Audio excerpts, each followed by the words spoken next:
machiegni weche mag tuke. Riwruok matayo tuke adhula pacho ka Kenya Football Federation pod dhi nyime gi gero rang'iny mar kudho firimbi e pacho ka mangima, ka noloso e kinde mane giloro ayanga tiegruok mar jopuonj mag jokudh firimbi kata referees assessors. Jakom mar FKF osemedo singo ni tiegruok ma kamagi pod biro dhi nyime kaka okang' mar medo rieko ne jokudh firimbi. Tiegruogno mane otim kuom juma achiel kendo rumo kawuono nokelo jokudh firimbi opogore opogore. Kenya osebedo achiel kuom pinje mag Afrika ma jokudh firimbi magi osebedo katayo tuke madongo. Piny mangima okang' mineno kaka manyalo ng'ulo lemo kod tiegruok machal gi ma.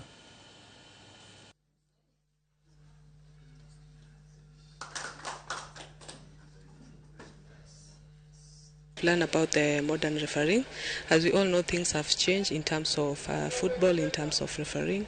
So we've learned about new modern refereeing in terms of technical and practical in the field of play. The laws of the game are very dynamic. They keep changing every year. So like this year, there are very many changes, especially in terms of restart of play.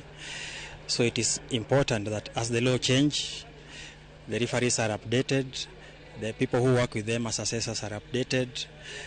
Last year we had a course for young talent, so again it's important to look at the future so that 10 years from now we can look back and say these are the 18, 19-year-olds that we trained and are now in the game at the top level. So it is good for refreshing the referees and everybody else involved in the game so that we are not left behind. We are expecting from them to teach, to learn, to assess the referee, that they can help them to improve and give them some information, some ideas, some area to improve. This can help the referees to upgrade and to do more and more good performance in the field.